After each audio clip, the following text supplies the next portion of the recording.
नमस्कार. मी वृंदा समर्थ मार्गदर्शनमध्ये तुमचं मनापासून स्वागत करते. कधी तुम्ही विचार केलाय, जर आपल्यातील दिखाऊपणा, मीपणा हा जर संपला तर शिल्लक काय राहील?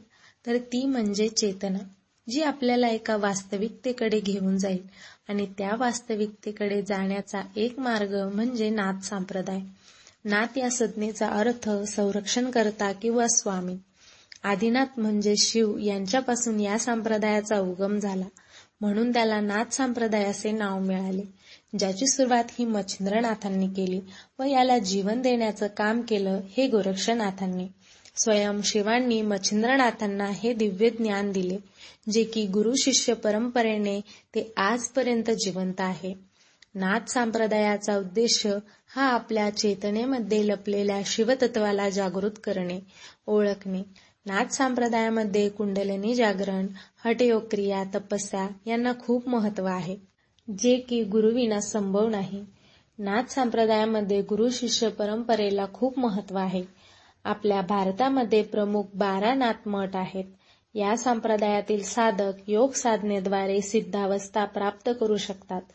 नाथ संप्रदायात जातीभेद आणि धर्मभेद मानले जात नाही. कोणत्याही जाती धर्माचा माणूस या संप्रदायात प्रवेश करून आध्यात्मिक साधनेत सहभागी होऊ शकतो. अलख निरंजन हा शब्द नाथ संप्रदायामध्ये वापरला जातो. अलख याचा अर्थ जो निराकार आहे, ज्याला आपण इंद्रियाने पाहू शकत नाही, आणि निरंजन याचा अर्थ जो निर्गुण आहे, ज्याला कुठलाही डाग नाही, जो शुद्ध आहे.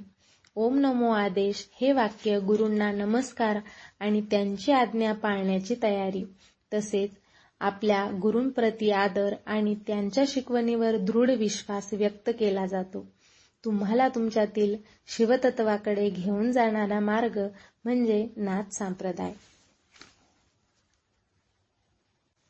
व्हिडिओ आवडल्यास नक्कीच व्हिडिओला लाईक आणि चॅनलला सबस्क्राईब करायला विसरू नका. पुन्हा भेटूया अशाच एका नवीन माहितीसोबत.